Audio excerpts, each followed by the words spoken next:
One of the wonderful things that has happened in the ministry is that clergy are no longer put on this pedestal. It would have been completely inconceivable for me when I was approximately 7 years old to go up to the pastor or the minister and say to him what the little kid told me 2 weeks ago. Namely, how is it possible that rocks can shout?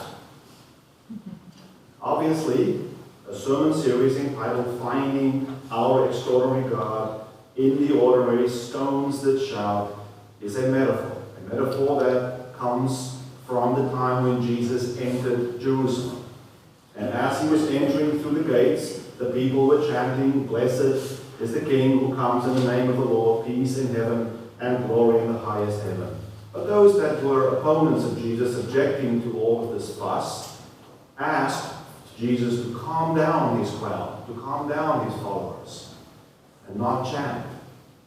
Jesus' response to that was that if they did not chant, if they were silent, then the very stones would shout out, acclaiming that what is happening at that point in time was so momentous and such a godly event that it had to be proclaimed, as if stones could shout them out.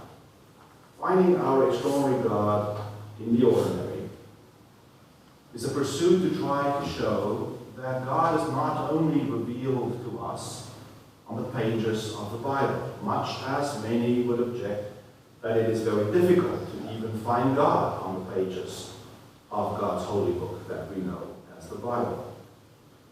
Today, the bar for our conversation is not set low.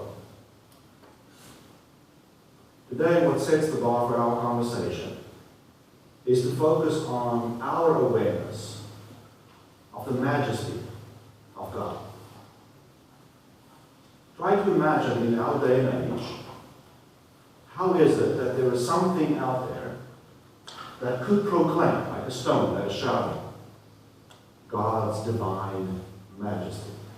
We also want to talk about, in conjunction with that, because they go together, as we will soon see, human dignity. It is in Psalm 8, which is a poem or a song that we read about divine majesty and human dignity. Now you'll see that right under the title, it says, "To the leader," this is the music leader. So this is tantamount to the instructions that Brian and I went over this morning with Anthony and with Agnes about how we wish pieces of music to be performed. This was originally a song performed in such manner during the time of worship. And then it says, according to the Chethit. Now the Chethit is a stringed instrument. But one of the things that make it special is that it was brought out at the time of Harvest Festival. The wonderful thing about Hebrew is that the words all share semantic fields that go to the very original basic use of it. And the Chethit goes back to a wine press, in Hebrew a chat. And it is therefore an instrument and a tone for a song that is associated with wine being pressed, the end of the harvest, merrymaking, and a celebration. So this means that, as I would have met with Brian this morning, I would have said, Brian, this song has to go according to the tradition of the Chethit. In other words, it is something that has to be bright and celebratory. It is a psalm that is also associated with David. Does not mean that David wrote it himself, but it is attributed to the history associated with David as the king of Israel. O Lord, our sovereign, how majestic is your name in all the earth. You have set your glory above the heavens. Out of the mouths of babes and infants you have founded a bulwark because of your foes, to silence the enemy and the avenger. When I look at your heavens, the work of your fingers, the moon, the stars that you have established, what are human beings that you are mindful of them? Mortals, that you care for them.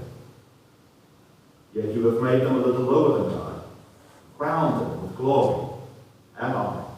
You have given them dominion over the works of your hands. You have put all things under their feet, all sheep and oxen and also the beasts of the field, the birds of the air and the fish of the sea, whatever passes along the paths of the seas, O Lord, our sovereign, how majestic is your name in all the earth. A very good song. It opens with the same sentiment that it closes. Divine majesty and human dignity. How does one get into that in the world such as it is today? By your generosity, you allowed me to take time off for the time of renewal, sabbatic. As you know by now, part of it was spent teaching and part of it was spent traveling. At the risk of every illustration having its limits, I'd like to ask that you indulge me as I try to give you a sense of how I was reminded of human dignity and of God's majesty. You see, for me, what I was struck by is that it is all about the way in which we frame things. And it is all about the kinds of things that we choose or for some reason end up focusing on. For example, if I stood in a majestic place and that is all I saw, it's a blue sky. If you live in England, it's a rare occurrence, so you'll be very pleased. Got some clouds, some nimbostratus, I believe these clouds are called, the ones at the bottom, and then the ones at the top, cirrus clouds. If I stand there and all I focus on is that, if that is the only thing that is capturing my awareness and my concentration, look what I miss. This is Ravello. This is the view from above the Garden of Cimbrione, looking out over the Amalfi Coast. Notice that there is a bigger picture. There is a lot more than just the clouds. If all I focus on is an aspect of what I do that may become menial, like just walking on a path, which maybe at first may be something new, but as I continue along this path hiking, at some point it may become monotonous, it may become a rut. You see where I'm driving at. If all I focus on is the goal of every day, what if there is much more all around me that I do not notice? Especially if all I'm looking at is what is right in front of me. This is Montenegro. Even when we travel, there is nothing as annoying as people who travel in tour groups, which is why I would never travel with a tour group. Because we know that at some point they pluck themselves down and they start talking and talking and talking, and often the only person that's really enthusiastic about what's being looked at is the one talking, because the others are checking their phones, the others are updating their Facebook pages, or just wondering when will we be eating, as if no one has eaten anything in the last 24 hours. You see, we can get caught up in very basic things, like what we eat and what we drink and what we wear, and lose track of a place in history. A place where we find ourselves, because history runs like a line. And it started at some point, and has been continuing. And my life, and what I do, finds itself somewhere along that line, on the shoulders of those who may have built the Parthenon, those that have walked up the Acropolis, and the great myths surrounding the gods and their arguments over what should be the name of the city, Athens. You see, we all may have interests, innocent as they may seem. Like as we know, for example, the automobiles in Europe are really very, very different from the ones we tend to see here. Not everyone here drives a small little car. Many people here drive very large ones. And the people in Europe drive these tiny little cars like the ones there. You see, it is possible that something that is very dear to us, a hobby, might so consume us. And that we may justify that as such an innocent thing to pay attention to. Or something that is so important to us that why are we not entitled to have something that has such meaning to us? That once again, the bigger picture of what else is around us goes away. And our pet projects, our pet interests, take over. And of course, when we say, so where is God? How can we find God out there? One of the quickest answers to give appropriately is to say, we find God in the beauty of nature, in the beauty of animal life. What is more majestic than a seagull just literally floating, gliding, especially as the sun sets on it at the end of the day? But you see, there is a symbiotic relationship. There's a very close connection between animal life and city life.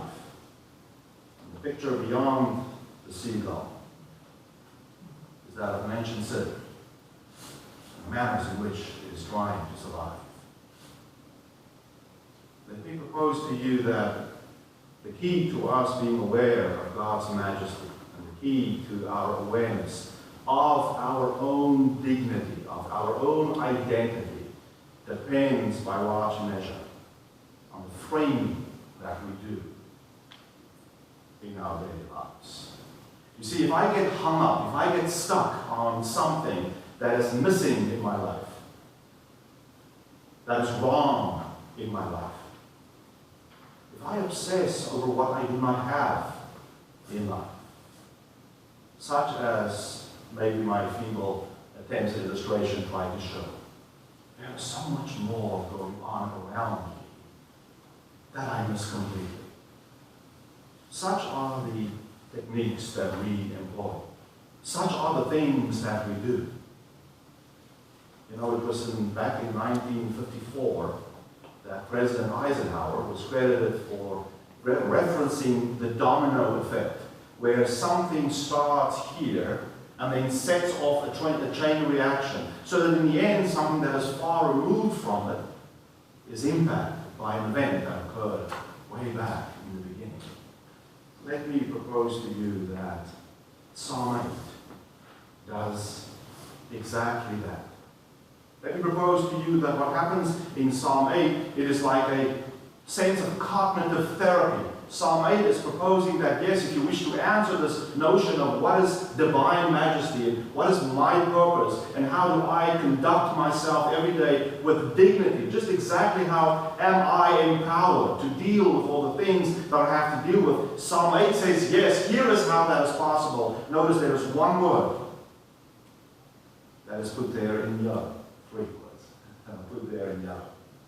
There is something that happens when I look. There is something that happens when I pay attention, and what I pay attention to. There is tremendous consequence to what it is that I look at. So try to imagine, try to project your life on the wall behind me.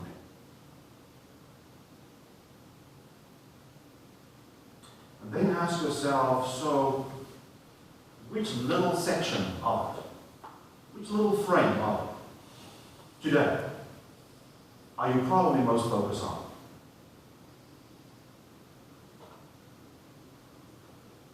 What aspect, what little part of that picture, this whole picture, are you this morning, right now, probably concerned about? And then ask yourself, so what about the rest? What about the rest?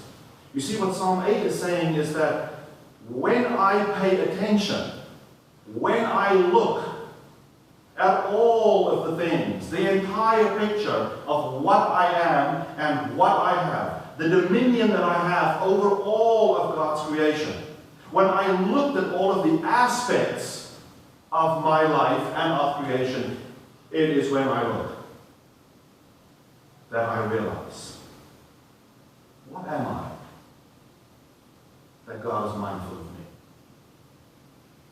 and that God cares for me? How will you not, when that happens, be filled with a sense of deep, deep humility? So this past week, the Marr family laid to rest Sandy Marr's sister, who all of her life was confined to a wheelchair, all of her life, to a wheelchair.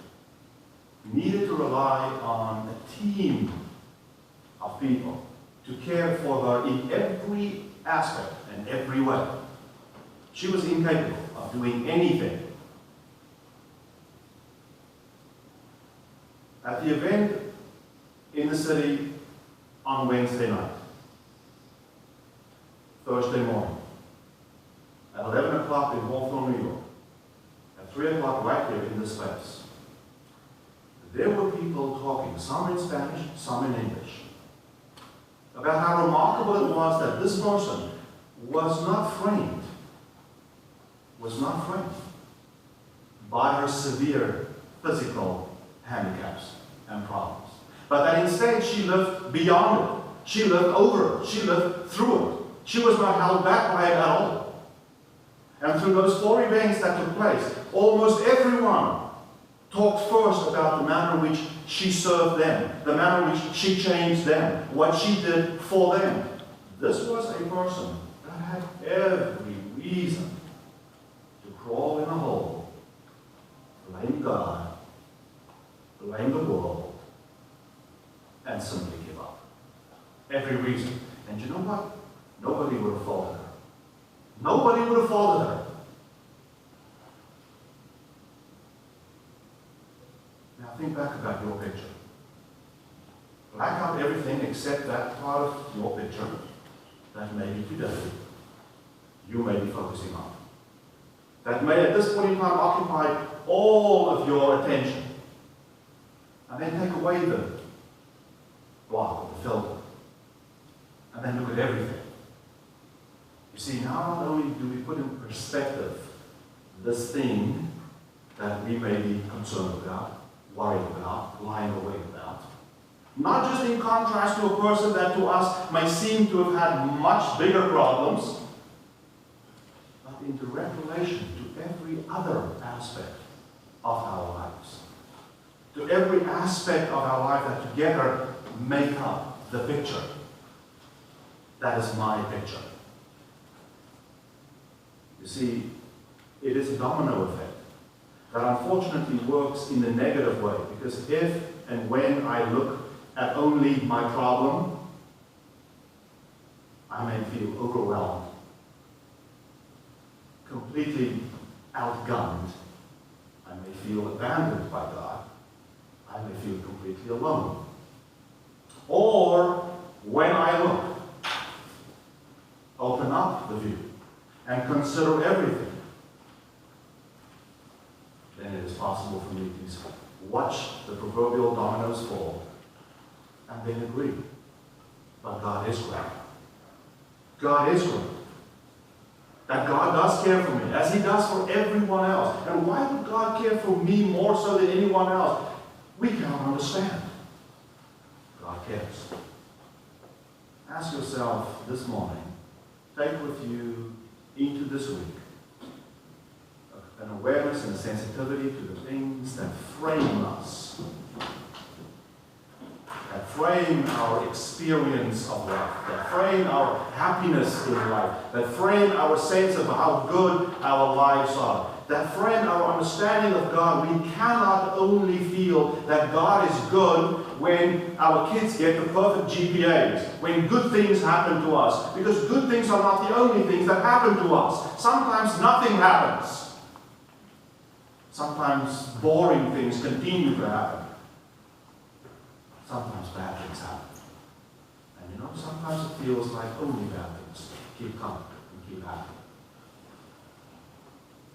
As children of God, we look to one who was the pioneer of reframing. Everyone looked at living and at dying from a certain perspective. And in a dusty town, a man was born who reframed how we live.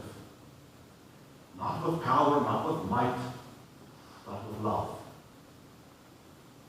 The same who looked at death and reframed it as life eternal. This is the one we emulate.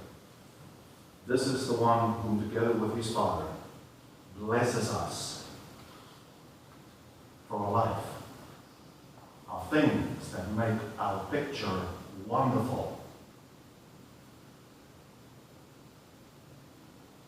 For us, is the challenge to be sensitive to how we frame, and how we live, and how we love.